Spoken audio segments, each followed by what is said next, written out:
नमस्ते गुरुजी। जय गुरुजी महाराज। जय गुरुजी साथ संगत जी। मल्टीलिंगुअल ग्लोबल सेवादार टीम की तरफ से आप सबका हार्दिक स्वागत है। संगत जी, आज हमारे बीच में गुरुजी महाराज की ब्लैस संगत, ओट संगत, किरण मारवा सूद जी उपस्थित हैं संगत शेयरिंग के लिए। समूचे गुरु परिवार की तरफ से आपका बहुत बहुत स्वागत है। Kiran ji, over to you. जय गुरु जी।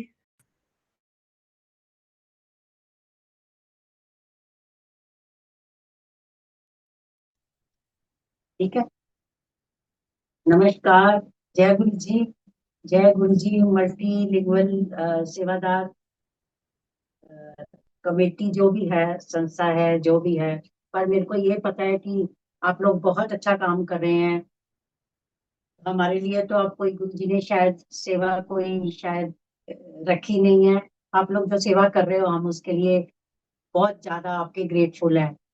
तो ये सुरेश अंकल मेरे को टाइम टू टाइम सेवा देते रहते हैं, और ये हमारा अहोभाग्य कहूंगी मैं, हमारा अच्छी किस्मत है कि हम गुरु जी के बारे में थोड़ा बहुत जो उन्होंने दिखाया, जो उन्होंने सिखाया, वो हम आज आपके सामने रखने जा रहे हैं। या कह लो रखते रहते हैं, जो गुरु जी बुलवाते हैं हम वही बोलते हैं। पर आज का थोड़ा सत्संग जो है, क्योंकि मैं अपनी जर्नी काफी बार प्लेटफॉर्म पे शेयर कर चुकी हूँ। काफी प्लेटफॉर्म पे पता है कि हम लोग 95 से गुरु जी के जुड़े, ऐसे ऐसे उन्होंने हमारी लाइफ को मॉनिटर किया, जो आज भी कर रहे हैं, हर किसी की लाइफ को कर रहे हैं। पर मेरे को बहुत बार बहुत संगत ने बोला, क्योंकि गुरु जी ने जो एक सेवा कुछ साल मेरे को बख्शी, कुछ साल मतलब काफी टाइम होता है, कुछ साल उनकी उनका खाना बनाने की, उनका पर्सनल खाना बनाने की। संगत का तो वो करवाते ही थे, संगत का चाय बनवाना या संगत घर में रखना या संगत की सेवा, वो तो सबसे ऊंची सेवा होती है हमको जो गुरु जी ने सिखाया है। तो मैं आज आपको बेसिकली वही बताऊंगी कि जो गुरु जी का दिनचर्या रहता था खाने के बारे में। ये बात शुरू हुई जब वो गुरु जी चंडीगढ़ आ गए। चंडीगढ़ में जैसे मैंने कहा कि गुरु जी पंचकूला में आए सबसे पहले। पंचकूला में एक जनरल आहूजा आंटी के घर में रहे। वो जनरल आहूजा आंटी अब नहीं है, अंकल भी नहीं है, बहुत सीनियर आर्मी के थे, वो मेजर जनरल थे। आंटी भी मेजर जनरल ही थी। वो डॉक्टर थी, और वो शायद इन्फेंट्री में या जैसे भी थे, जिसमें भी उनके घर में थे। और मैं थी चंडीगढ़ में अपने घर में सेक्टर 21 में, क्योंकि गुरु जी को हम ऑलरेडी जलंधर से मिल चुके थे। उनका मतलब काफी गुरु जी थोड़ी बहुत छोटी मोटी सेवा जो कोई ना कोई देते रहते थे, वो तो था। चंडीगढ़ के उन्होंने उस चीज को कंटिन्यू रखा। पर जो मेन चीज मैं आज आपको बताने वाली हूँ, वो है कि उन्होंने बोला कि तू मतलब चंडीगढ़ से खाना बना के पंचकूले लेके आया करो। मैं भी उनको लगता था कि वहां पे ऑलरेडी आंटी के घर में बहुत काम होता है, तो चलो थोड़ा सा बांट दिया जाए, लाइक कि चलो आंटी यहाँ से बना के ले आया करेगी। और उनको वैसे भी पता था कि मैं कोई ज्यादा कोई वर्किंग नहीं थी, कुछ नहीं था, बच्चे भी ठीक ठीक बड़े हो गए थे, इतने छोटे नहीं थे, और घर में अपनी सब तरह की गुरुजी ने फैसिलिटीज दे रखी थी। मेरे तो गुरुजी की आज भी है, तब भी थी। तो उनको पता था कि आंटी शायद कर लेगी। तो उससे क्या, चलो मैं अब ज्यादा डिटेल में ना जाते हुए आपको मैं थोड़ा बहुत बताऊंगी कि एक तो सवेरे 5 बजे छुट्टी होती थी गुरु जी के वहां से, पंचकूला से 4:30 4:30 छुट्टी होनी, 5 बजे घर पहुंचना। और अगर गर्मी के दिन है तो आप मान के चलो कि दूध वाले और स्कूल बसेस और मतलब लाइफ शुरू हो चुकी होती थी जब हम घर जाते थे। और 5 बजे घर जाते थे, और दोबारा 9 बजे मेरे को गुरुजी ने कहा हुआ था 9 बजे सारा कुछ बना के तो तू 9 बजे पहुंचना है। और ऐसी गुरुजी की बेटी गाड़ी में चलाती थी खुद, क्योंकि कोई इतनी जल्दी कई बार ड्राइवर आता नहीं था। यूजुअली ड्राइवर्स का आने का टाइम 9 बजे होता था, तो 9 बजे तो मेरे को पहुंचना होता था। तो मैं गाड़ी फिर खुद ही चला के ले जाती थी कि गुरुजी का टाइम लेट नहीं होना चाहिए। गुरुजी टाइम के बहुत पाबंद हैं। और हम लोग कोशिश करते हैं कि आज भी अगर गुरुजी की जैसे सत्संग ही होता है, तो आप सबको पता है कि अगर गुरुजी की जो 6 बजे चलनी है, तो वो 6-5 भी नहीं होती। चाहे कोई आए चाहे कोई बैठे ना बैठे, गुरु जी को हमने 6 बजे वेलकम कर देना है। सब जानते हैं इसके बारे में। तो उस टाइम भी गुरु जी का था कि पूरे 9 बजे तूने आना है, और 9 ही बजे पूरी गाड़ी मेरी गुरु जी के पंचकूला गेट के आगे जाके ब्रेक लगती। अब आगे की वो क्या बनवाते थे क्या खाते थे, तो ज्यादा कुछ गुरुजी खाते नहीं थे, पर कुछ कुछ चीजें जो उनको बहुत अच्छी लगती थी वो बोल देते थे कि कल ये बना के लाना, ये करना। तो उस चीज को तो हम डालते ही थे जो गुरुजी बोलते थे। प्लस जो गुरुजी की रूटीन की चीजें, या हम कई बार अपने से भी ऐड ऑन कर देते थे कि कोई बाहर का फ्रूट है, कोई अच्छी सब्जी, कोई हमारे मन में जो गुरुजी डालते थे, चलो ये गुरुजी को अच्छा लगेगा, या में भी जो हमको अच्छा लगता तो हम सोचते थे चलो आज गुरु जी को भी थोड़ा टेस्ट कराते हैं। और गुरु जी भी ऐसे हमारे मतलब प्यार वाले कह लो, या वो भाव समझते थे कि चलो भाव से बना के लाई है, प्यार से बना के लाई है, तो चाहे एक चम्मच जरूर खाते थे। अब उनकी जो कुछ फेवरेट चीजों के बारे में मैं आपको बताऊंगी खाने में। एक उनको मतलब जो भी था, कोई ना कोई संगत, जैसे कोई डॉक्टर आते थे कुछ थे, मेरे को तो यही लगता है क्योंकि हमको पता नहीं लगता किसने क्या बात करी है। तो गुरु जी कहते थे स्प्राउटेड बना के लाना। जैसे ये स्प्राउट्स होते हैं, साबुत मूंग के या साबुत मोट के जो स्प्राउट्स होते हैं, तो ही टू कॉल स्प्राउटेड, मतलब स्प्राउटेड सैलेड उनका मतलब होता था। तो उनको एक वो जरूर चाहिए होता था दिन में। तो वो फिर हम क्या करते थे, उसको फ्राई नहीं करते थे, थोड़ा हल्का स्टीम करके उसमें थोड़ा टमाटर डाल दिया, थोड़ा खीरा डाल दिया। बेटे को फोन आ रहा था,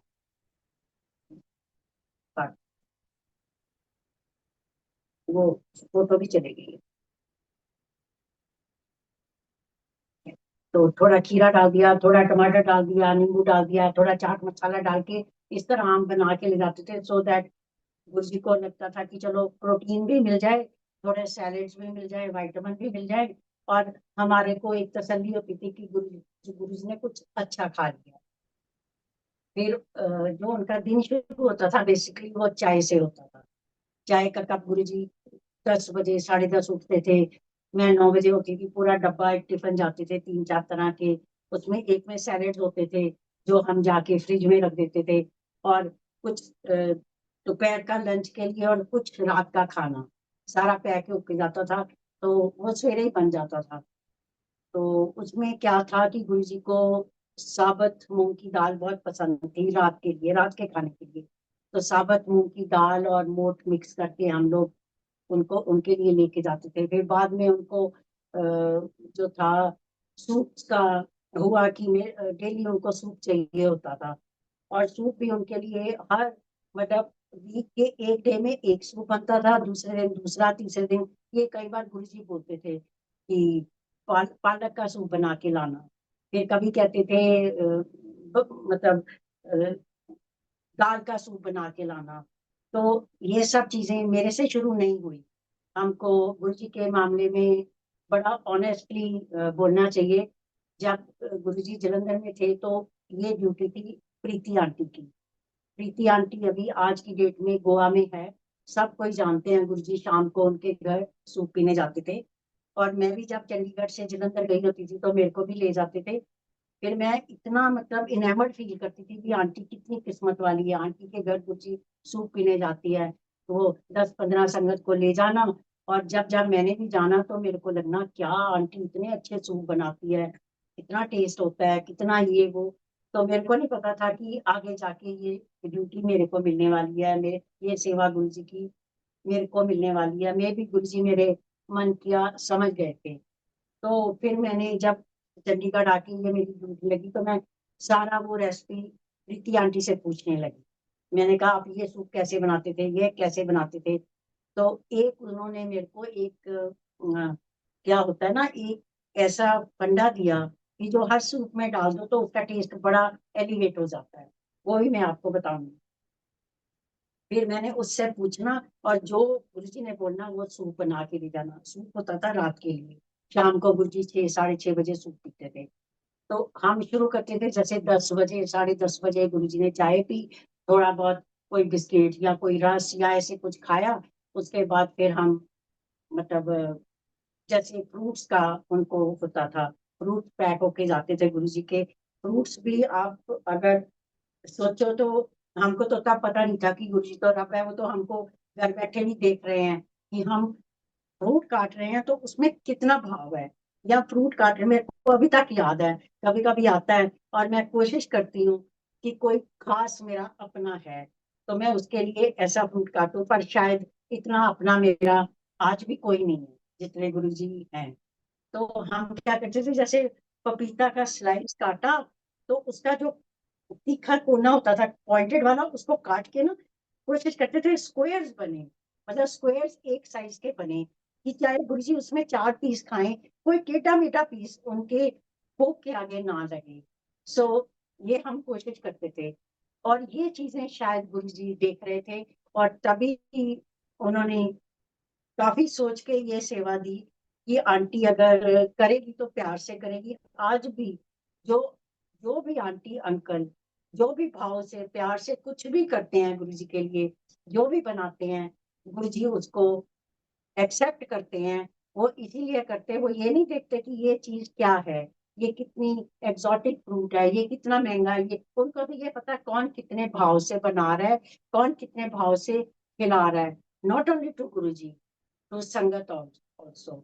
अब आप देखो 5 से 5 बजे मैं घर पहुंचती थी, सुबह 9 बजे सारा कुछ 4 घंटे में बना के लेके जाना होता था। उसमें 5-6 चीजें, 7-8 चीजें तो होती थी। गुरु चाहे 3 खाएं, 4 खाएं, 2 खाएं, पर मेरे को होता था हर चीज होनी चाहिए, ताकि गुरु जी कुछ भी मांगे तो हम ये ना करें कि गुरु जी ये तो आज हम लाए नहीं, या कह लो गुरु जी करवा के रखते थे। उनको पता था कि मेरे को ना अच्छा नहीं लगेगा कि मैं गुरु जी को कोई चीज से बोलूं, जी गुरु जी ये तो आज है नहीं।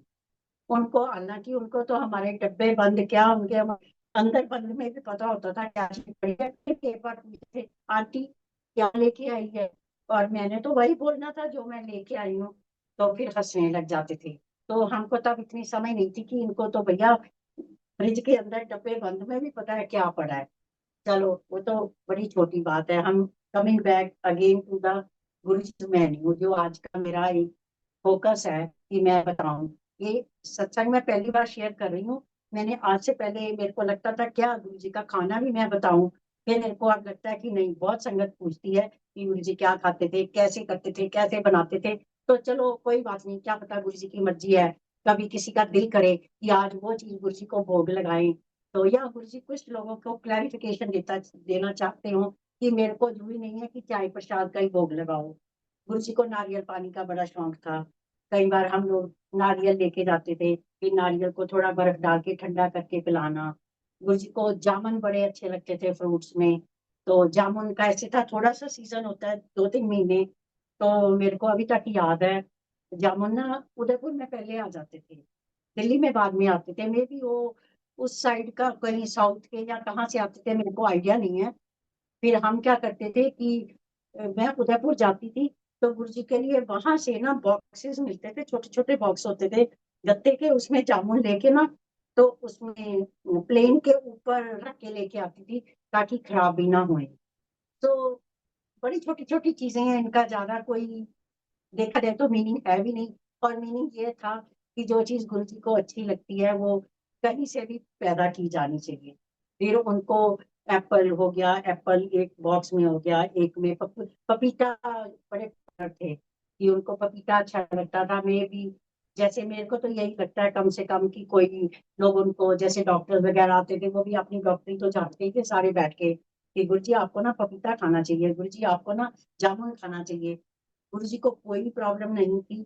गुरु जी की जितनी भी जो प्रॉब्लम थी, चाहे वो कहते जी वो डायबिटिक थे, वो ये था, गुरु जी को कुछ भी नहीं था। वो तो आपकी हमारी सबकी जो बीमारियां थे वो अपने ऊपर लेते थे, और उन्हीं चीजों को वो जो है वो हमको एक वर्ड यूज करूंगी, बब्बर गुस्से में डाले रखते थे। पंजाबी का वर्ड है कि आप तो मेरे को ऐसे ही समझो कि मैं इंसान हूँ, तो आपकी तरह इंसान हूँ, ताकि आप लोगों को कभी मेरे साथ अनकंफर्टेबल ना लगे।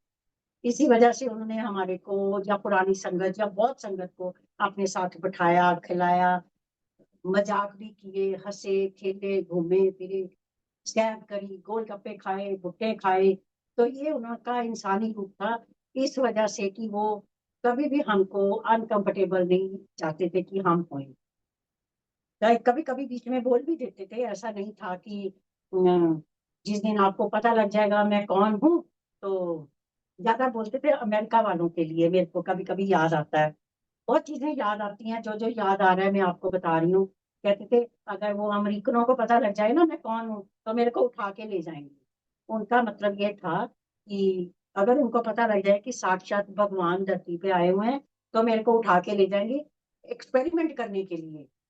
मेरे को जो मैं मतलब सोच पाती थी कि यही शायद उनका मतलब था।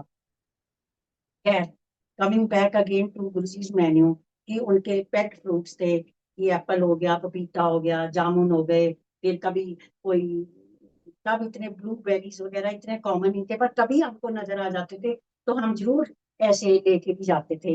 एक और आंटी आती थी, अभी मेरे को याद आ रहा है बात करते करते, कि एक बिरला आंटी थी। बिरला आंटी थी जिनका पिलानी में इंस्टीट्यूट है, bits, Birla institute of technology and science. अब खाली फूड के ऊपर नहीं, गुरु जी मेरा मन भी इधर उधर भटका रहे हैं।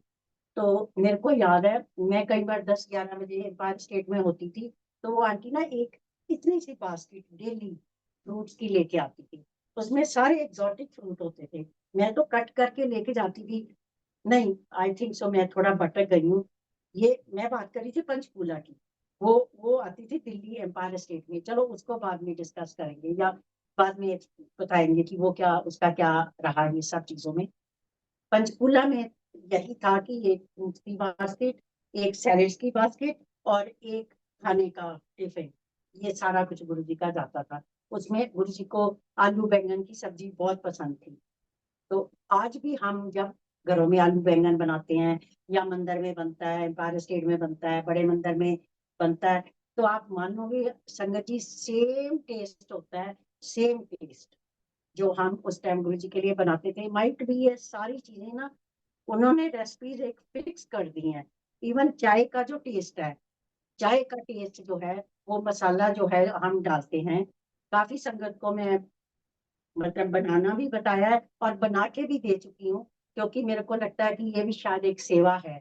वो एक मसाला डालूं तो सेम चाय आपको पूरे वर्ल्ड में सेम चाय मिलती है, क्योंकि उसका जो मसाला है वो सेम है। वो गुरुजी ने बताया था। अगर कुछ संगत को पता है तो ठीक है, अगर कोई संगत को नहीं पता तो मैं थोड़ा सा बता देती हूँ। उसमें गुरुजी मोटी इलायची डालते थे, छोटी इलायची डालते थे, सौंफ डालते थे अंदाजे से। कोई ये नहीं है कि इतने ग्राम इतने, उनके तो हाथ ही ऐसे चलते थे। वो तो चाय भी कभी बनाते थे तो ऐसे मुट्ठी भर के चीनी, मुट्ठी भर के पत्ती, और दूध का पतीला पूरा वो ढेल देते थे, और चाय ऐसे बन के आती थी जैसे मतलब हर चीज मिल के डाली हुई है। वो तो गुरुजी के हाथ थे, वो तो बात ही छोड़ो। अब मसाले में वो जब सौंफ डालते थे, मोटी इलायची, छोटी इलायची, थोड़ा सा दालचीनी, और थोड़ी सी दालचीनी, और शायद एक का दो काली मिर्च भी डाल देते थे। तो ये सारा चीज ना, दालचीनी, सारा कुछ पीस के ना एक मसाला बना के रखते हैं। अगर कभी पता नहीं, गुरु जी की मर्जी है, गुरु जी पता नहीं कि, माफ करना अगर मैं कुछ गलत मतलब कुछ मिस्टेक कर रही हूँ, या कुछ थोड़ा बहुत ऊपर नीचे कर रही हूँ मेरे को, तो प्लीज, गुरु जी को तो पता है मेरी इंटेंशन ऐसा नहीं है। तो ये सारा कुछ पीस के आप एक मसाला बना के रखो। गुरु जी की जब भी चाय प्रसाद बनता है, ये मसाला डलता है, पूरी दिल्ली में डलता है, पूरे वर्ल्ड में जिसको भी पता है डलता है। वो चाय का फ्लेवर वही आता है जो गुरु जी के टाइम होता था। हर सत्संग में ये चाय आपको सेम मिलेगी जो, और उसका फंडा यही था गुरु जी का। एक तो भाव तो है ही है कि आपने किस भाव से गुरु जी का ध्यान करके, गुरु जी का मंत्र जाप मन में करके, या जैसे भी करके, या लगा के चाय प्रसाद बनाया, या फिर ये चीज डाली है, तो उससे वो सारा जो है वो चाय नहीं, चाय प्रसाद बन जाता है। तो एक तो ये था। दूसरा, जो मैंने बताया, जो गुरुजी जो भी खाते थे, जो भी उनका रूटीन रहता था, रात को जो खाना खाते थे, फिर जो वहाँ संगत का खाना बनता था पंचकुला में, जो संगत का खाना बना के लाते थे, विमल अंकल थे, विमल, आगे क्या था, विमल कपूर अंकल थे वो, और ताया जी, उनके बड़े भाई, उनको हम सब ताया जी बोलते थे, क्योंकि गुरुजी भी ताया जी बोलते थे। ये चंडीगढ़ में रहते थे, सिंपल सी फैमिली थी बड़ी, पर सेवा कोई जरूरी नहीं कि उन लोगों को मिले। सेवा तो जिसके भाग में होती है उसको मिलती है। वो और उसकी भाई, या वो ताया जी और ताई जी, ये दो फैमिलीज थी, दोनों भाई और दोनों देवरानी जेठानी थी। ये बना के लाती थी, फिर जो वो बना के लाती थी उसमें से भी गुरु जी थोड़ा सा जरूर टेस्ट करते। तो ये था गुरु जी का जो भी खाने का रूटीन, मोटा मोटी मैं आपको बता रही हूँ।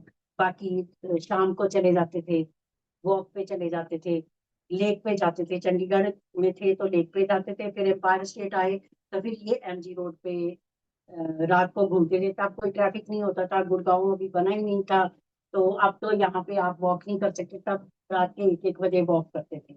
तो चंडीगढ़ में जब वॉक करने जाते थे तो वहां पे अगर बरसात का मौसम जैसे अभी शुरू हो गया थोड़ा सा, तो वो जमीन पे वो जो भुट्टे वाले ऐसे ऐसे भूनने होते थे, तो खड़े कर लेते थे, मेरे को कहते थे चल भुट्टे बनवा। तो फिर भुट्टा बना के खुद भी खा रहे हैं, हम खा रहे हैं, या कोई और है वो भी खा रहे हैं। तो फिर उनको एक बड़ा शौक था, जो मैं चंडीगढ़ में उनके साथ कभी कभी वो कहते थे चल गाड़ी निकाल। अगर कुछ संगत को आइडिया है या नहीं है, गुरु जी ने मेरे से बहुत ड्राइविंग करवाई हुई है, मैं काफी बार बता भी चुकी हूँ, चल गाड़ी निकाल। गाड़ी निकालते फिर वो जाते थे सेक्टर 23 में। ये आज चंडीगढ़ वाली संगत तो बहुत खुश हो रही होगी, और जरूर सारे लोग वहीं पे भुट्टा खाने भी जाएंगे लेक पे, और 23 सेक्टर में वो जो गोलगप्पे वाला आज भी वो है, वहां पे गोलगप्पे खाने जाते थे। खुद तो दो ही खाते थे, और बाकी जो संगत होती थी उनको खूब मतलब दिल से खिलाते थे। सो ये चीजें गुरु जी की बड़ी फेवरेट चीजें और फेवरेट प्लेसेस। फिर यहाँ दिल्ली आ गए तो दिल्ली में एक ब्रिस्टल होटल था, तब एक ही होटल था गुड़गांव में, मतलब गुड़गांव के बॉर्डर पे। वहां चले जाते थे रात को, छत पे रूफ टॉप पे उनके कुछ संगत को लेके सैंडविचेस खाने। फिर उसके बाद तो आईटीसी मौर्या में कभी चले गए, कभी हाइट में चले गए। वो तो सब दिल्ली की बाद में शुरू हो गई, कि उनको लगता था शायद दिल्ली की संगत को थोड़ा सिर्फ ये समोसा प्रसाद, चाय प्रसाद, और या दाल रोटी खिलाने की बजाय थोड़ी चेंज हो जाएगी। या मेरे गुरु जी को कभी कभी हमको लगता था, खुद भी अच्छा लगता था, खुद भी अच्छा लगता था कि अ, निकले। वो खुद चाहते थे कि मतलब जैसे वो गद्दी पे बैठे हैं, तब तो वो साक्षात भगवान का रूप होते थे। वो तो हम सबको समझ आने लगी थी काफी साल उनके साथ रह के। फिर उनके बाद उनको भी एक स्टेज के बाद ना, मेरे को लगता है जैसे उनको लगता था कि मैं एक नॉर्मल इंसान की तरह घूमूं। तो वो क्या करते थे, फिर अपने चोले से निकल के अपने शॉर्ट्स पहने, ये पहने, गाड़ी में गए, फिर वो मतलब हंसना खेलना वो सारे उसमें आ जाते थे। तो हमको भी अच्छा लगता था, पर मेरे को लगता है गुरु जी को भी वो चीज अच्छी लगती थी कि शायद चलो बहुत ज्यादा मतलब दूसरों का कल्याण करते, दूसरों को ब्लेस करते, या उनके अंदर जो इतनी खुद एनर्जी पैदा होती थी, हम देख रहे होते थे वो फ्लो कर रही है। मैं बड़े स्टेट की बात करती हूँ, हम लोग फील करते थे कि वो गद्दी पे बैठे हैं, और उनके ना ऐसे फराटे आ रहे हैं, खुशबू आ रही है, कभी इधर आ रही है, कभी उधर जा रही है, कभी उधर। तो जिस जिसके ऊपर उनकी नजर जाती थी, तो वो चीज भी देखो ना कितना, आई मीन हमको नहीं पता वो भगवान कितनी उनमें थी। आज तो खैर उनका अनलिमिटेड है, तब जब वो इंसानी रूप में थे तो शायद उनको थोड़ा सा कभी कभी लगता था कि वो भी इससे निकल के एक नॉर्मल ह्यूमन बीइंग की तरह छोटी छोटी खुशियों को गुरुजी एंजॉय करते थे, जो हमने देखा या हमने फील किया। बाकी तो वो उनकी तो वही जाने, वो तो हम कुछ नहीं सकते। थोड़ा बहुत जो मतलब अपना दिमाग लगाना तो नहीं चाहिए था, पर लगा रहे होते थे कि आज गुरु जी को अच्छा लग रहा है, घूमना अच्छा लग रहा है, गोलगप्पे खाने अच्छे लग रहे हैं, चलो गुरु जी को ये अच्छा लग रहा है। फिर हम भी कह देते गुरु जी चले, फिर गुरु जी को लगता था स्माइल कर देते थे, चलते हैं, निकाल फिर गाड़ी। तो ऐसे ही उनकी छोटे छोटे एक्शन होते थे, पर सो चलो ये तो गुरु जी का खाना पीने का तो तकरीबन हो ही गया। अब रेसिपीज की अगर कोई जानना चाहे तो सिंपल है, अगर फ्रूट है तो फ्रूट चाट जैसे बनती है, स्प्राउट्स का मैंने बता दिया। हाँ, एक जो चीज मैं बताना चाहूंगी कि जैसे लोग, क्योंकि गुरु जी बीच बीच में सत्संग भी करवा रहे हैं कि लोग जो नवरात्रे होते हैं तो लोग लहसुन प्याज छोड़ देते हैं काफी घरों में। यहाँ पे भी इवन संगत में मैं देखती हूँ, वो कहते हैं जी आजकल ना हम लहसुन प्याज नहीं खाते, हमारे में खाना जो है ना वो बिना लहसुन प्याज के बन रहा है। माता के नवरात्रे हैं, गुरु जी ने कभी इस चीज का व्यायाम नहीं किया। हम तो खूब लहसुन डाल डाल के गुरु जी का लहसुन, अदरक, हरी मिर्च, ये तीनों चीजों को मिक्स करके एक जूस बना के हर चीज में डालते थे, स्पेशली सूप में। जो मैं बोल रही हूँ ना, एक चीज मेरे को जो बताई गई थी कि सूप में ये चीज डाल दो तो उसका फ्लेवर बहुत एनहांस हो जाता है या बहुत अच्छा हो जाता है। फिर हमको लगे गार्लिक तो हेल्दी भी होता है, गुरु जी को भी तो हेल्दी चीजें खिलानी चाहिए ना हमको, तो हम इन चीजों का यूज करते थे। फिर क्या होता था, अच्छा मैं उस बात में आ रही हूँ कि जो लोग कहते हैं जी हम आजकल लहसुन प्याज नहीं खाते, नवरात्रों में नहीं खाते, गुरु जी ने तो कभी व्यायाम नहीं किया। गुरु जी कहते हर खाने में लहसुन प्याज होता था, अदरक होता था, हरी मिर्च होती थी। तो ये भी एक गुरु जी शायद आज मेरे इस सत्संग में लोगों को कन्वे कर रहे हैं। फिर भी हम किसी के लिए कोई चीज बाइंडिंग नहीं रखना चाहते, जी के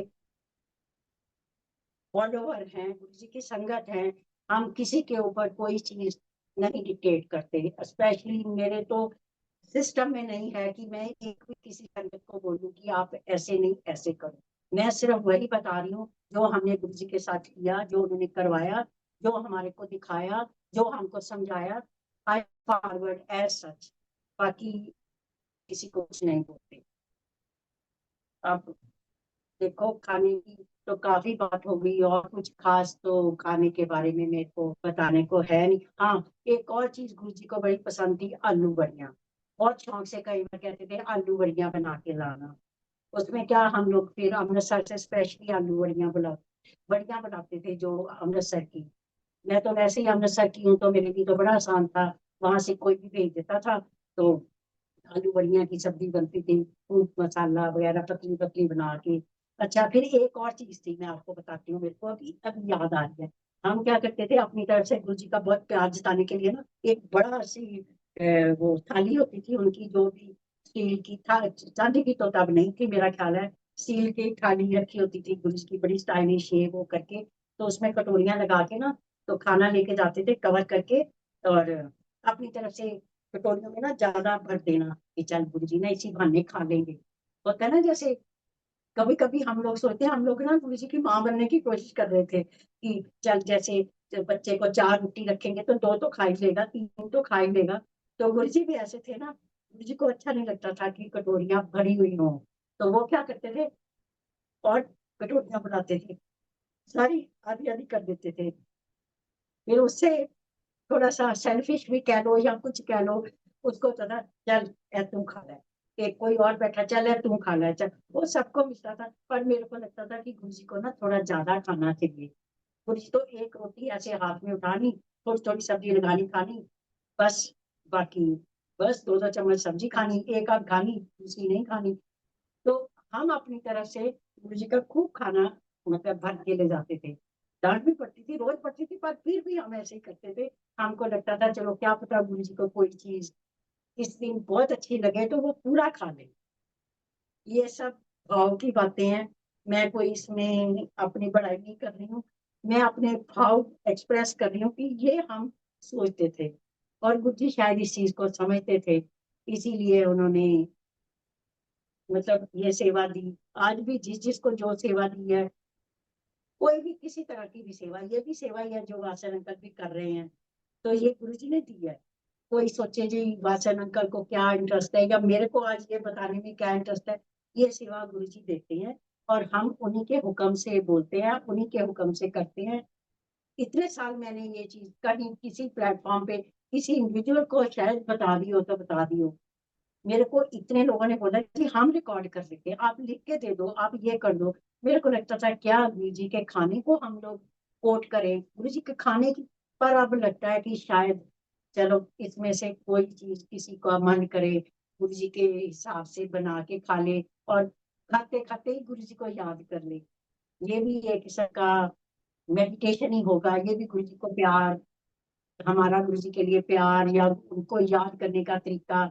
या हम तो इमोशनल भी हो जाते हैं, गुरु जी की कोई फेवरेट चीज सामने आती, अभी जामुन का सीजन शुरू हो रहा है इंडिया में, अभी ज्यादा आए नहीं है, पर एक आध जगह मेरे को नजर आता है तो साथ ही गुरु जी याद आ जाते हैं। गुरु जी को जामुन बड़े पसंद थे। तो अब ये कोई, ना तो ये कोई सत्संग है, ना कोई ये कोई बहुत बड़ी चीज है, बट ये गुरु जी हमारे कोई बड़ा कुछ एक्सपेक्ट नहीं करते। वो नहीं एक्सपेक्ट करते कि मैं ये जरूर, मैं दरबार से जाती हूँ मेरी खुशी है, मैं फूल से जाती हूँ मेरी खुशी है।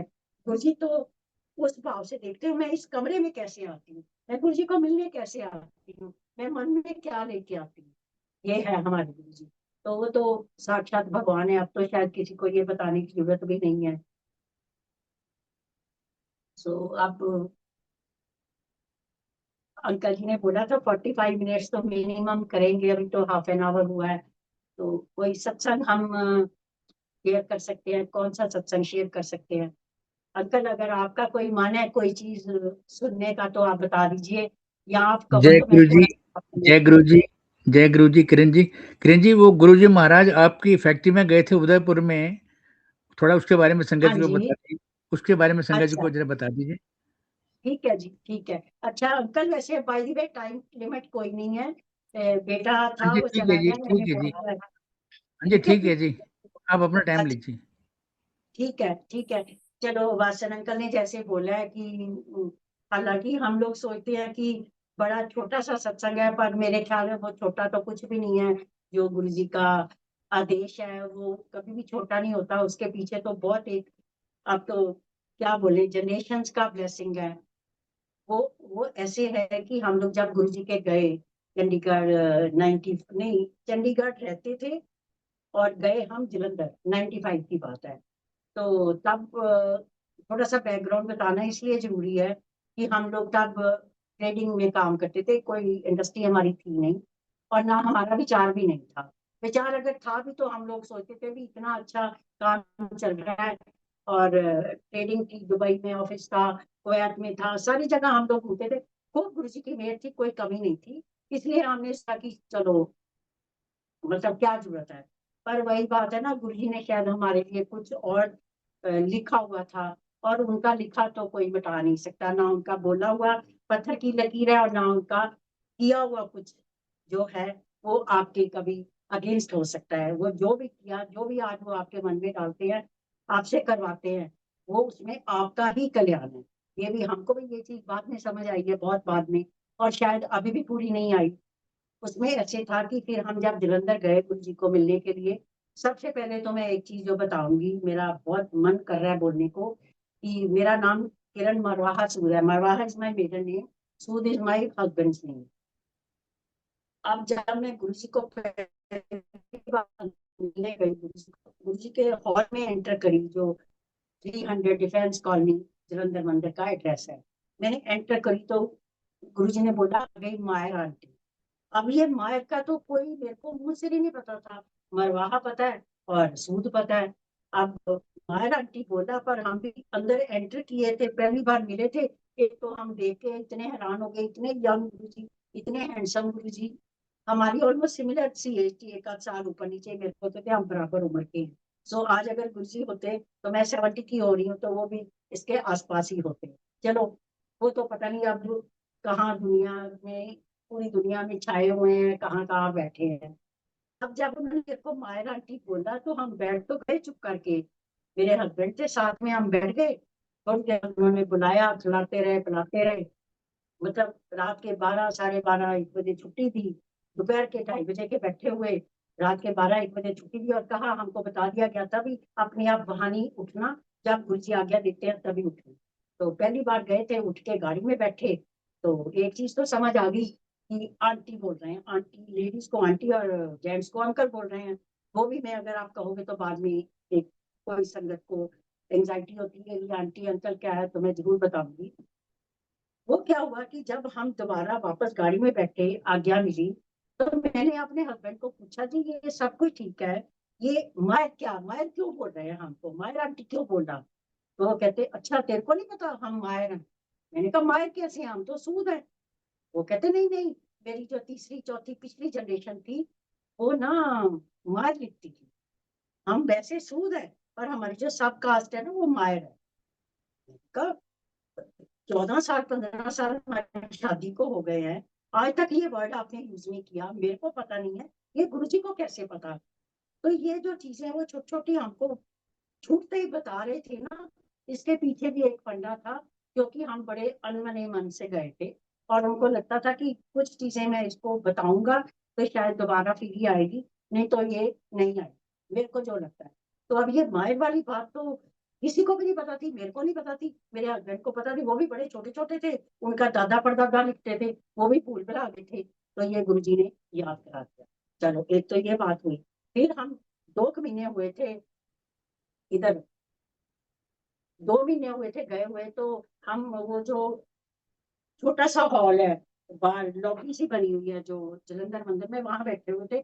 गुरुजी ना ऐसे ऐसे घूम रहे हैं, ऐसे इधर से इधर, और थोड़ी देर के बाद हम यहाँ भी बैठे थे, हमारे पास आके खड़े हो गए, कहते सूद अंकल तू ना उदयपुर फैक्ट्री लगा ले, फर्टिलाइजर की फैक्ट्री लगा ले। अभी मैं दिल में सोचूं कि चंगा भला काम है, अच्छा भला गुरुजी को पता है। वर्चुअली पूछो तो उस टाइम हम लोग तो, लोग कितने बात कर रहे हैं 92 की, 92 से हमारा बिजनेस था, 95 में हम गुरुजी के पास गए।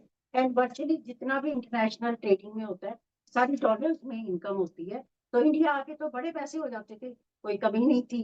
तो मेरे को लगा कि क्या जरूरत है, फिर मैंने जरूर गुरुजी को इस चीज से कोशिश करी, टोका कह लो कि गुरुजी सब कुछ तो आपका दिया हुआ है। तो सूद अंकल तो पहले ही नहीं यहाँ रहते, वो पहले कभी एक कंट्री में था, अभी इतने मोबाइल भी इतने कॉमन नहीं थे, तो कॉमन क्या नहीं थे, मेरे ख्याल थे ही नहीं 98 में, कुछ 95 के बाद ही जो है वो आए हैं ये मोबाइल वगैरह भी। तो क्या था इधर, वो मोबाइल भी बाद में ही आए। तो मैंने कहा गुरुजी पहले ही इनका पता नहीं लगता कि ये कौन से कंट्री में बैठे हैं, और मैं तो पहले ही ढूंढती रहती हूँ, परेशान रहती हूँ, अकेले बच्चों को संभालती हूँ, इन लॉज भी मेरे लुधियाना में रहते हैं, तो और ये फैक्ट्री लग जाएगी तो एक नया वो खुल जाएगा स्टेशन, तो ये तो मेरे को बिल्कुल ही नजर नहीं आएंगे, क्योंकि थोड़ी परेशान तो मैं थी कि अकेले बच्चों को देखना पड़ता था, छोटे छोटे बच्चे। एनीवे गुरुजी ने तो बड़ी जोर से डांट मारी, कहते ਤੁਹਾਨੂੰ ਗੁਰੂਆਂ ਦਾ ਨਹੀਂ ਪਤਾ, ਤੁਹਾਨੂੰ ਕੁਝ ਨਹੀਂ ਸਮਝ ਆਣੀ, ਤੁਹਾਨੂੰ ਕਦੇ ਪਤਾ ਲੱਗੇਗਾ ਗੁਰੂਆਂ ਦੀ ਮਿਹਰ। ਅਸੀਂ ਵੀ ਪਤਾ ਨਹੀਂ ਕਹਿੰਦੇ ਹੁੰਦੇ, ਗੁਰੂਆਂ ਦੇ ਨਾ ਤਿੰਨ ਵਾਰੀ ਕੀ ਕਹਿੰਦੇ ਕੁਝ ਵਰਡ ਯੂਜ਼ ਕਰਦੇ ਸੀ, ਗੁਰੂ ਗੁਰੂ ਵੀ 3 ਵਾਰੀ ਵਚਨ ਕਰਦੇ ਆ, चौथी बारी नहीं करते, जरा मन ले जरा ना मने और ना मने। ऐसे ही उन्होंने मेरे को बोला। एक तो बड़े लोगों के सामने बोलते थे और मैंने तो आराम से बात करी थी, उन्होंने इतनी जोर से बोला, थोड़ा फील भी होता था शुरू शुरू में, बाद में तो खैर वो भी होना बंद हो गया था। तो जब उन्होंने कहा गुरुओं की मेहर होती है, फिर उस चीज से आदमी थोड़ा डर भी जाता है भी, महापुरुष है तो संती है ना, कह रहे हैं, तो चलो चुप कर गए। खैर मुझे आज्ञा थी, तो सूद अंकल ने बनाया प्रोग्राम, चले गए उदयपुर। दिल्ली तो में ऑफिस थे हमारे, दिल्ली में थे, दिल्ली से ही उदयपुर जाया जाता था, फ्लाइट वहीं से चलती थी।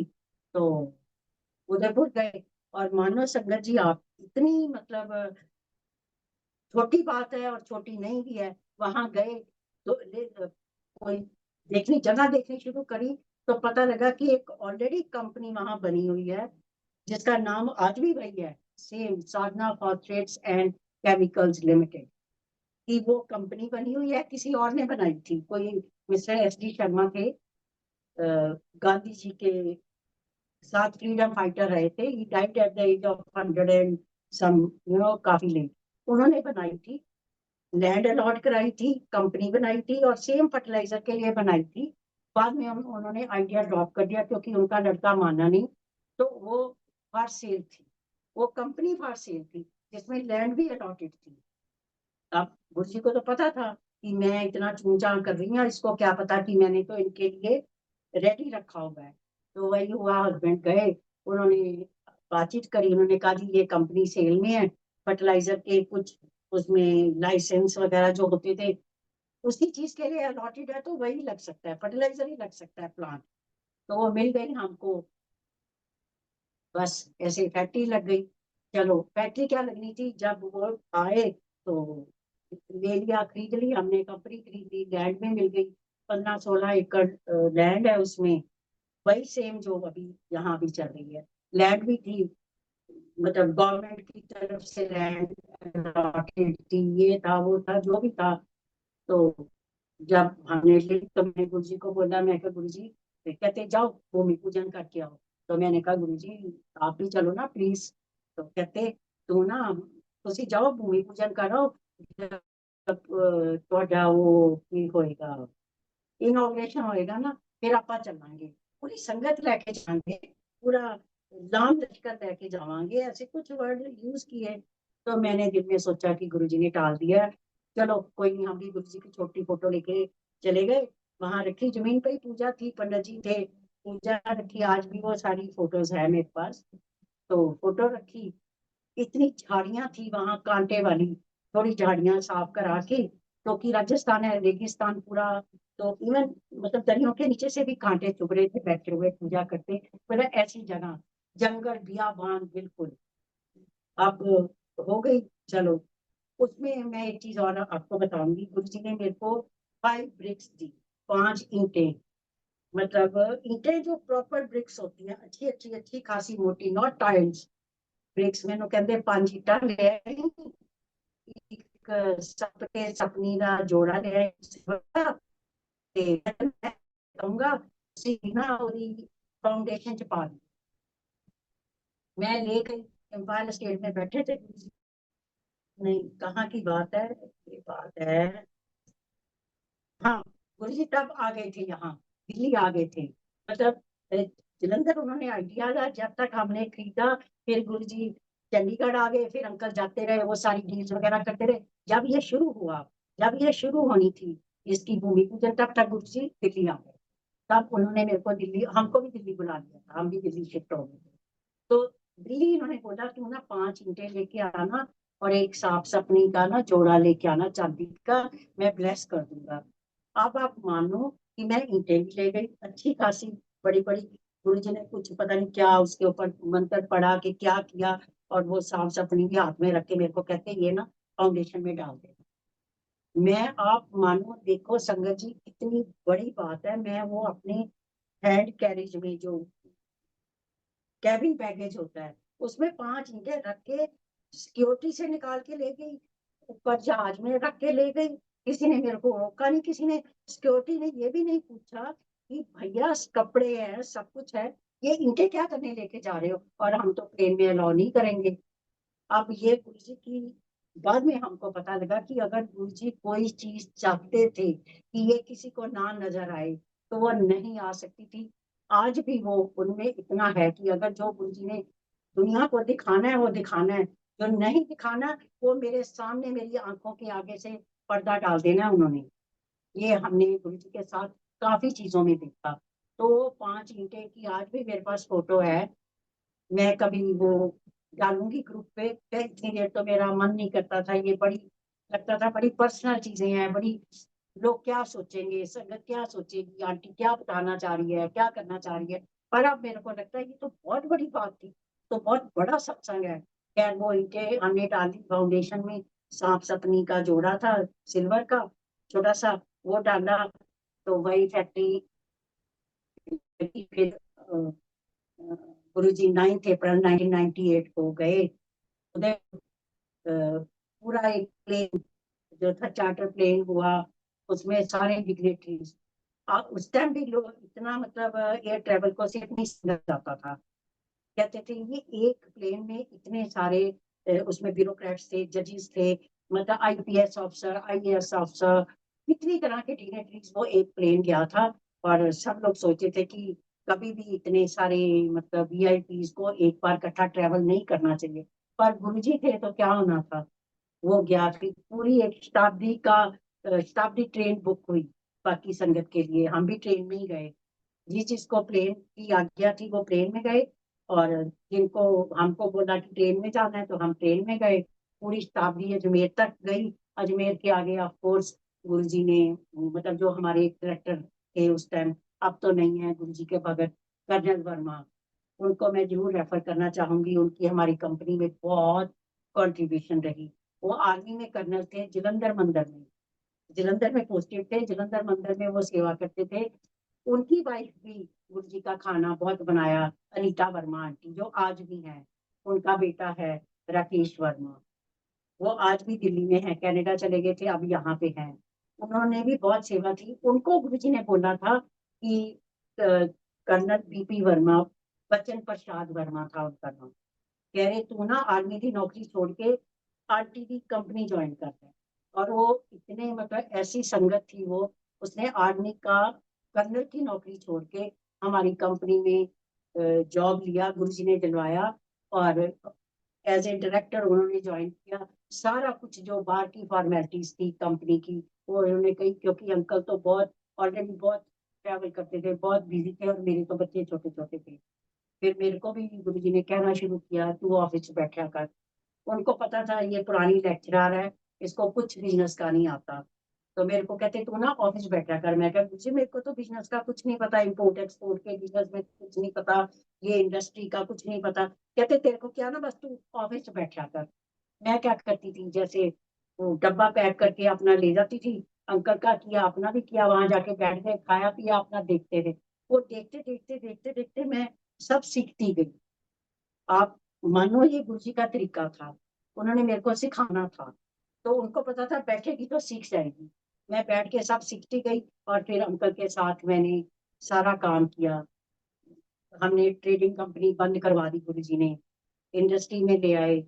फिर आज भी मैं कंपनी में साथ में काम करती हूँ। अब मेरे अंकल की ज्यादा तबीयत ठीक नहीं रहती, तो गुरु जी मेरे को तब तैयार कर रहे थे इस चीज के लिए कि बेटा वहां बैठ के करेगा, तू दिल्ली ऑफिस संभालना है, तेन पता होना चाहिए तेरे ते एक ही टाइम आने हैं कि तू भी करना है। तो उस टाइम मेरे को गुरु जी ने सारा सिखाया। मेरे को बैठाने का मतलब ऑफिस में ये होता था कि तू ऑफिस में बैठा कर, नहीं कुछ आंदा कुछ नहीं है तो कोई नहीं, सीख जाएगी। और मैं कुछ थोड़ा बहुत सीख गई, जो आज मेरे काम आए। बड़े छोटे छोटे तरीके थे। मैं एक चीज और, जो इन सब चीजों, आई थिंक सो अंकल, ये सत्संग हो गया ना, ये उदयपुर वाला हाँ जी, हो गया जी। हो गया। मैं अब एक चीज और आज आपको बताती हूँ, जो मैंने आज तक कभी नहीं किसी सत्संग पे शेयर नहीं किया, कि गुरु जी हमको आगे लाइफ के लिए कैसे तैयार करते थे, अभी भी कर रहे होंगे। अभी जो आज की जनरेशन है, उनसे गुरु जी सेवा कराते हैं, या उनको कोई डिफिकल्टीज दे रहे हैं, या उनको इतना टफ टाइम दे रहे हैं, उनको स्ट्रगल दे रहे हैं, उनको धक्के खिला रहे हैं, वो लोग परेशान हो रहे होंगे। पर मैं आज उस जनरेशन को कहना चाहूंगी, अगर वो गुरु जी की शरण में है और गुरु जी को वो मन से मानते हैं, तो ये जो सारे स्ट्रगल्स हैं, ये जो सारे उनकी लाइफ में डिफिकल्टीज आ रही हैं, जो भी उनको दिक्कतें आ रही हैं, गुरु जी उनको फ्यूचर लाइफ के लिए तैयार कर रहे हैं। ये मैं आपको अपने एक्सपीरियंस से बता सकती हूँ कि हमने कितनी दिक्कतें देखी। पर जो जो गुरु जी ने सिखाया था, जो जो गुरु जी के साथ रह के उन्होंने हमको, चाहे वो सारी सारी रात जागना था, चाहे वो गर्मी में सर्दी में काम करना था, चाहे वो सब कुछ होते हुए भी अपने हाथ से काम करना था, वो बाद में हमारे बहुत काम आया। उसी चीज ने हमको एक दोबारा उस प्लेटफॉर्म पे लाके खड़ा किया, यहाँ आज हम खड़े। इसलिए कभी भी कोई भी हो, खास तौर पे यंग जनरेशन में जिनमें आज इतनी पेशेंस नहीं है, चाहे वो लड़कियां चाहे लड़के हैं, उनको घबराना नहीं चाहिए। गुरु जी की शरण में आ गए हो, तो जो आपके साथ हो रहा है, वो आपके, वो गुरु जी आपको ट्रेन कर रहे हैं, वो आपको गुरु जी एक रफ एंड टफ बना रहे हैं, ताकि आपके ऊपर आने वाले टाइम में आपको वो चीजें लगे कि ये तो कोई था ही नहीं, ये तो हमारे लिए बाएं हाथ का काम है। तो उसमें मैं एक छोटी सी चीज बताती हूँ। जब गुरु जी चंडीगढ़ में पंचकूला में थे, तो उन्होंने क्या किया कि उनके एक सबसे बड़े ब्रदर थे, जिनकी डेथ हो गई हुई थी, उनकी दो बेटियां थी, अभी भी हैं, अब तो बड़ी हो गई हैं, मैरिड है, एक तो अमेरिका में है, एक दिल्ली में है, पूनम और ज्योति, अगर किसी ने नाम सुना हो तो। हुआ क्या कि हमारी एक बेटी और एक बेटा, और ऑफ कोर्स अगर बेटी कॉन्वेंट में पढ़ती है, एक ही बेटी है, फादर की सब लड़कियां परी होती हैं, आपको पता ही है, वो भी थी, बहुत फेवरेट होती है हमारे यहाँ लड़कियां, फादर के बहुत नजदीक होती हैं और बहुत उनकी फेवरेट होती हैं। तो मेरी बेटी भी थी। 14 साल की बेटी थी, 14-15 साल की। अपने कमरा उसका अलग था, बेटे का कमरा अलग था। अब जो गुरुजी ने गांव की वो दोनों लड़कियां जो गांव से डुगरी में थी पड़ी हुई थी, वो दोनों बेटियां हमारे घर में लेके आए, चंडीगढ़ घर में। खुद पंचकूला में रह रहे हैं और जानटी के घर में कहते ये लड़कियां आ रही हैं उतों डुगरी तो इन्ना दा ना इन्ना चो एक ਨੂੰ ਤੇ ਅਸੀਂ ਨਾ अमेरिका भेजना है।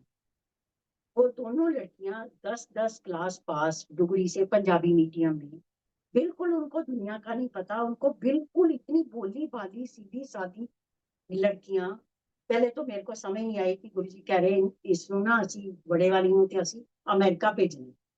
खैर हमने टोकना तो बंद कर दिया था गुरु जी की उनकी बात टोकनी नहीं है। ਤੇ ਇਹ ਨਾ ਤੇਰੇ ਘਰ ਰਹਿਣਗੀਆਂ ਔਰ ਇਹ ਨਾ ਮੇਰੀ ਬੇਟੀ ਦਾ ਨਾਮ ਹੈ ਦਿव्या। कहते है ना दिव्या के कमरे च रहनगियां दोनों। हालांकि बहुत बड़ा घर है हमारा चंडीगढ़ में, नीचे ऊपर इतने कमरे सब कुछ, पर ये दिव्या के कमरे च रहनगियां। अब हमारी बेटी भी 14-15 साल की लड़की है, उसको इतनी ये पता था गुरु जी हैं, मामा का बहुत प्यार है, गुरु जी का बहुत प्यार है, बच्चा ना भी प्यार करते सी, सब कुछ करते सी, पर उसको लगे कि मेरे कमरे में क्यों रहेगी। होता है ना एक बच्चों को, तो आंख का इशारा हमारा चलता था कि गुरु जी का हुक्म है रहेंगी तो तेरे कमरे में। गुरुजी फिर उसको बोले, हमको बोला करें जी, उसको बोले दिव्या इनको इंग्लिश बोलनी सिखाओ। दिव्या मेरे को बोले इनका ना हेयर कट कराना है, इनको ग्रूमिंग करनी है। उनका मतलब था कि इन लड़कियों की ग्रूमिंग करनी है, तो वो प्रोसेस शुरू हो गया।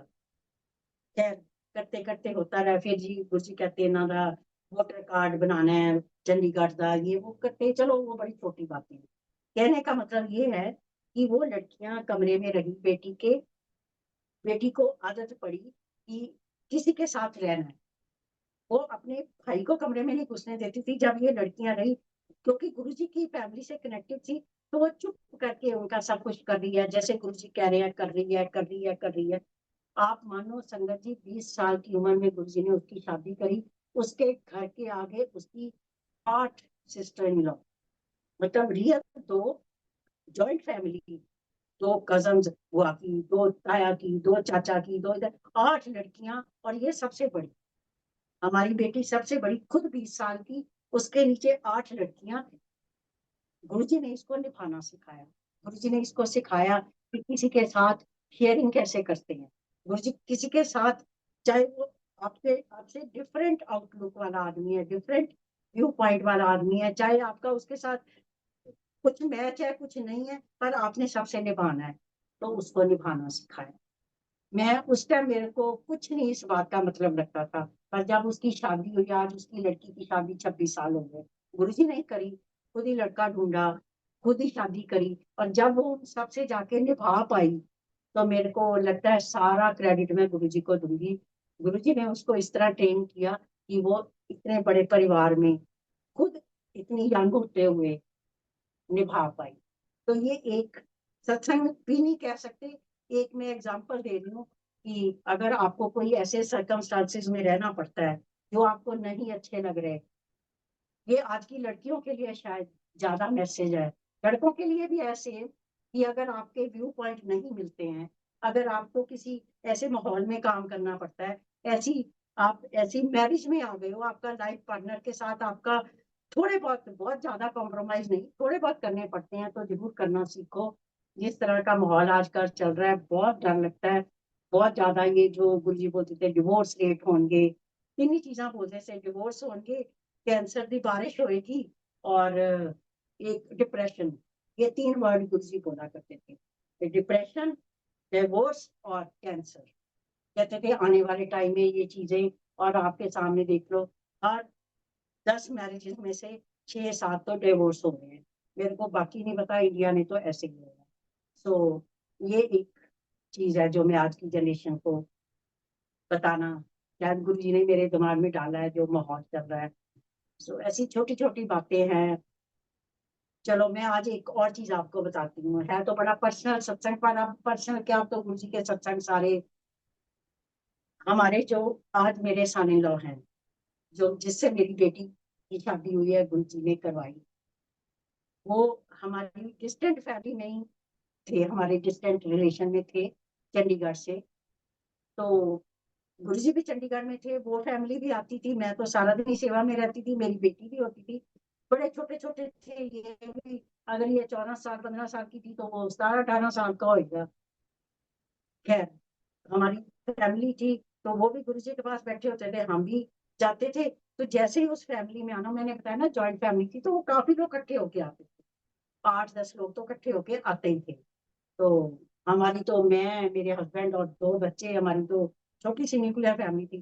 तो जब उन्होंने आना तो गुरुजी ने मेरे को बोलना, ए, ये तेरे रिश्तेदार आए हैं, चल इन्होंने चाप ला। अब मेरे रिश्तेदार थे, दूर के रिश्तेदार थे, बहुत दूर के, ऐसे भी कुछ नहीं थे मैं सोचूं कि, अब गुरुजी ने बोला रिश्तेदार है तो कुछ नहीं, चुप करके चाय वाय पिलानी, जैसे सारी संगत को पिलानी।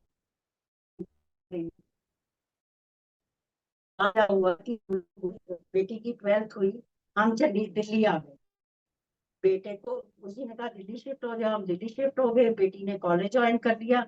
तो जब हम चंडीगढ़ में थे तब हमको थोड़ा सा पता था कि उस लड़के का कहीं कोई अफेयर था, वही लड़का जो आज मेरा सन है।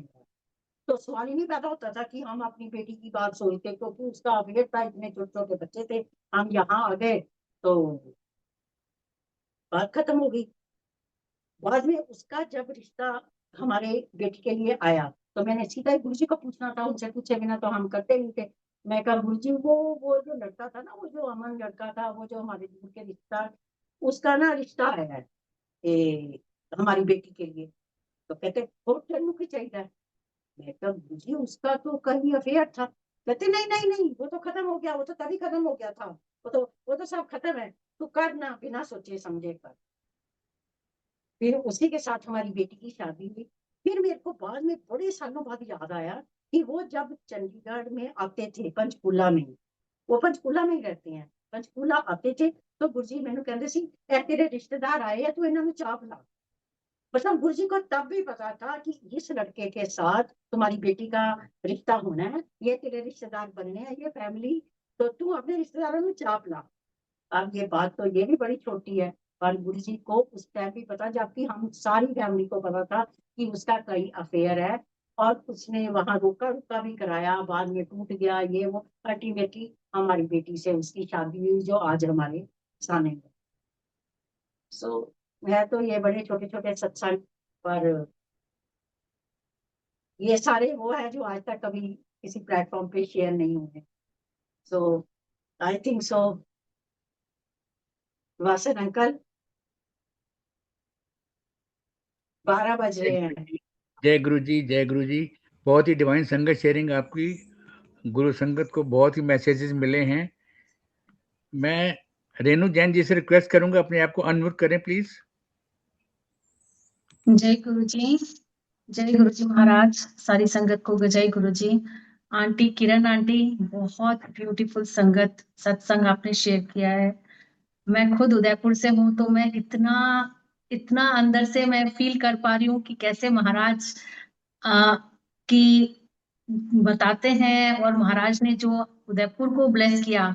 तो आज बहुत सालों से मतलब तमन्ना थी कि मैं आपको देखूं, आपका सत्संग सुनूं, और महाराज ने आज वो इच्छा भी पूरी कर दी। बहुत ब्यूटीफुली मैसेज मिले हैं।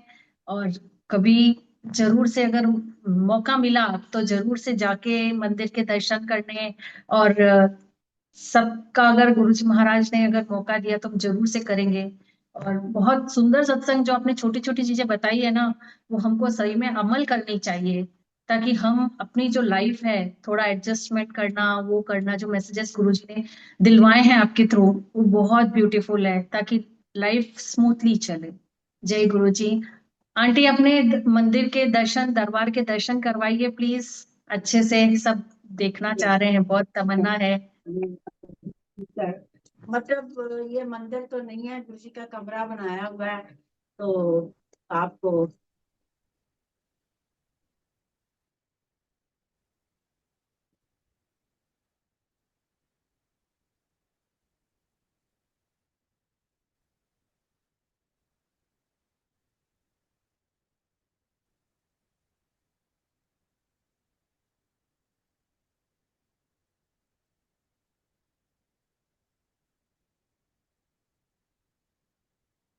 बहुत सुंदर गुरुजी ये जो महाराज। बैग है, ये दरबार बैग है, ये मेरे पास एक प्रेशियस जो गुरुजी की ब्लेसिंग है, ये गुरुजी का बेड है, गद्दे है, ये जो गद्दी है ये भी गुरुजी ने पंचकूला में रहते हुए बनवाई थी गद्दियां, ये वही हैं गुरुजी की दी हुई हैं।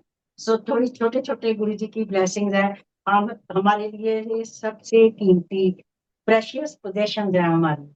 So thank you so much Vasan uncle, and thank you सारी so much। multilingual team का। जय गुरुजी। शुक्राना गुरुजी, जय जय Guruji Guruji. Maharaj. Blissful sangat sharing by you Kiran aunty. अब हम सब गुरुजी महाराज से आज्ञा लेंगे।